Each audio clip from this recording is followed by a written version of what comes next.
I think one of the biggest lies project managers tell themselves sound something like this. Once I get my PMP, companies will finally start calling. Have you ever believed that one certification was going to change your entire career? I understand why. Trust me, I've lived it. I've asked myself the same questions. I made the same comments because when you're studying for the PMP, it feels like everything is leading to that one moment. You spend months studying, hundreds of hours preparing, hundreds, if not thousands of dollars investing in yourself. You sacrifice your evenings. You give up your weekend. You update your resume. You proudly add those three letters behind your name. You update your LinkedIn. You study when you're tired, frustrated, ready to call it quits. Then one day you finally pass. You hit apply and then nothing. Another rejection, another automated email. Another company informed you that they decided to move forward with another candidate. So now you're sitting there asking yourself, was getting my PMP even worth it? Listen, family, I don't think the certification failed me. I don't even think it failed you either. I think many of us expected to do something it was never designed to do. The PMP was never your job offer. It was the invitation to compete. I'll say that again. The PMP was never your job offer. It was your invitation to compete. And while you were busy studying for the exam, something happened many project managers never really paid attention to. The certification didn't move the goalposts, the hiring market did.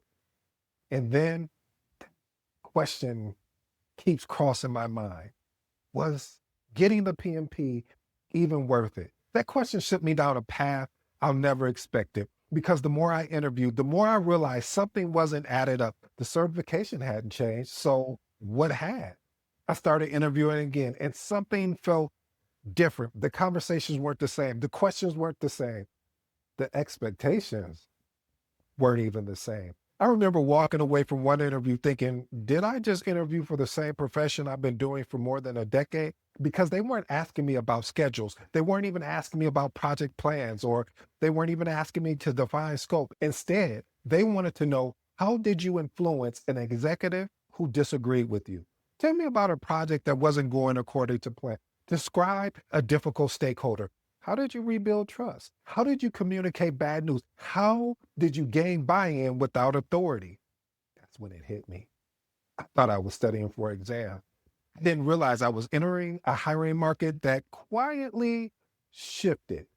Today, I want to share that change. More importantly, I want to show you what you need to change so your certification becomes the beginning of your career, not the end of your expectations.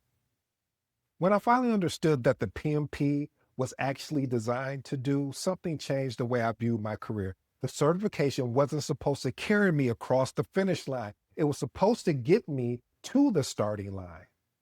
Principle number one, the certification opens the door. It doesn't walk you through it. Oh, this is going to be a tough episode, family, because one of the biggest mistakes we make is expecting a certification to accomplish something it was never designed to accomplish. The PMP demonstrates knowledge. It demonstrates commitment. It even demonstrates that you've invested in the learning this thing that I love, that I hope you fall in love with, called project management. That's incredibly valuable. But once you're sitting across the hiring manager, the interview isn't about your certification anymore. It's about, can you communicate? Can you lead? Can you build trust? Can you influence without authority? Can you explain business value of what you've delivered? That certification earned you the opportunity. Now you have to earn their confidence. Here's the lesson, family. A certification earns consideration. Your preparation earns you confidence. Here's two actionable tips I'd love for you to experiment with. First, stop treating your certification as the finish line. Treat it as a permission to begin developing the professional companies actually want to hire. Second, spend as much time practicing interviews as you spent studying for your certification, because passing an exam proves knowledge. Interviewing proves capability. Here's my professional advice, family. If I had to choose between two candidates with the same certification, I'm choosing the person who communicates clearly, thinks critically, and explains business outcome with confidence. That's what organizations remember. Now that I accepted that the certification wasn't supposed to get me higher, I started asking a different question. If the certification still had value, why were there so many qualified project managers looking for interview opportunities? That's when I discovered something that completely changed the way I looked at today's job market. Principle number two, the hiring market quietly, they rewrote the rules. See, when I started interviewing again, I noticed something. The conversation had changed. If you're already PMP certified, they assume that you already know the project management standards and foundations. Therefore, companies weren't asking me to define scope. They weren't even asking me to explain what a RAID log was. They want an example. How did you influence executive? How did you recover from a struggling project? How did you handle competing priorities? How did you communicate risk? How did you gain stakeholder buy-in?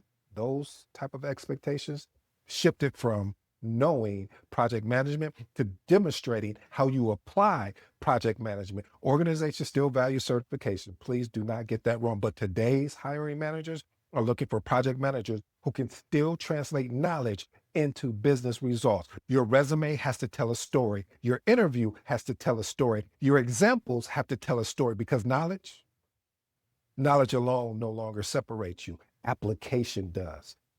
Here's the lesson, family, I want you to think about. Knowledge gets you noticed. Application gets you remembered. Here's two actionable tips I love for you to experiment with. First, review your resume and ask yourself one question. Does it just simply list responsibilities, or does it demonstrate measurable business impacts? Second, before every interview, prepare 3 stories that demonstrate leadership, stakeholder management, conflict resolution, executive communication, and measurable results. Here's my professional advice. The best project managers I've met don't simply know frameworks. They know when to use them, when to adapt, and how to explain its value in language executives understand. And now, the more I interviewed, the more I realized something. Passing the certification was not the finish line. It was the beginning of becoming the kind of project manager organizations trust with their most important work. Principle number 3, your competitive advantage begins after you pass. Too many people believe certifications change their careers. I don't. I believe it should change the person, because when you continue developing after you pass, your communication improves, your confidence improves, your leadership improves, your executive presence improves, your interviews improves, and eventually, over time, of course, your career improves. Certification may be the moment you earn the credentials, but becoming the professional organizations fight to hire, that's a lifelong process. Here's the lesson, family, I want you to think about. The greatest return on your certification comes from the person you become after you earn it. Here's 2 actionable tips I love for you to experiment with. First, don't stop learning after you pass. Start studying executive communication, leadership, negotiating, business strategy, influence, stakeholder management with the same discipline you use to study for your certification. Second, intentionally create opportunities to practice those skills before you actually need them. Lead meetings, volunteer to present, facilitate difficult conversations. Confidence is built through repetition. Here's my professional advice. The project managers who build remarkable careers grow through certification and continuous learning to find ways to be more valuable. Here's my final reflection, family. Some people believe certifications change their careers. I don't. I believe certifications should change the person, because when the person changes, their communication changes, their confidence changes, their leadership changes, their executive presence changes, their interviews actually change, and eventually their career changes. Here's my closing thoughts. Don't measure the value of your certification by how quickly someone calls you. Measure it by who you become because you chose to earn it. The certification may change your resume overnight, but when you change as a professional, that's when your career changed. If today's episode challenged you the way you've been thinking about certification, I'd love to hear from you. What was one of the biggest expectations you had before earning your CAPM or PMP, and how has your perspective changed since then? And remember, sets and reps beat talent when talent doesn't do the reps. If you're new to the episode, I go by the name ED. For all you smart and intelligent folks out there, hey, that just simply means Ed. Until next time.